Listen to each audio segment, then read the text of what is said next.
മറച്ചു വെക്കാനും ഒളിച്ചു വെക്കാനും പറ്റാത്ത വിഷമങ്ങൾ പങ്കുവെക്കുക തന്നെ വേണം. പ്രകൃതിയുടെ നിയമം അതങ്ങനെ തന്നെയാണല്ലോ. ഇതിൻ്റെ ഒരു ഒന്നാം ഭാഗം നേരത്തെ നമ്മൾ ഇട്ടിട്ടുണ്ട് കേട്ടോ. ഈ ഒരു ഷോർട്സ് എന്ന് പറയുന്നത് ഈ തെങ്ങിനെ എങ്ങനെങ്കിലും ഒന്ന് രക്ഷപ്പെടുത്തിയാൽ നോക്കിയതാണ് കേട്ടോ. പക്ഷേ വിഫലമാണ്. ശ്രമങ്ങളൊന്നും ഫലവത്തല്ല എന്ന് മനസ്സിലായതുകൊണ്ട് നമ്മൾ മുറിപ്പുകാരെ വിളിച്ചു. ഹസ്ബൻഡും മാമനും കൂടി അവിടെ നിന്ന് കൂലങ്കുഷമായി ചർച്ച ചെയ്യുകയാണ്. കാരണം ഇതിൻ്റെ കാര്യം ഏകദേശം തീരാറായിട്ടുണ്ട്.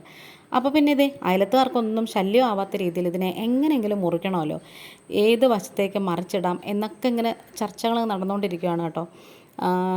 ഞങ്ങൾ ശരിക്കും പറഞ്ഞാൽ കുറേ വിഷമം ഉണ്ടായിരുന്നു. കാരണം എന്ന് വെച്ചാൽ തലമുറകൾക്കായിട്ട് കായ്ഫലം തരാൻ വേണ്ടിയിട്ട് തെങ്ങാണ് കിടക്കുന്നു വെട്ടിയിട്ട വാഴ പോലെ. ഇനി അതിൻ്റെ ബാക്കി ഭാഗവും കൂടി മുറിച്ച് മാറ്റുവാണേ.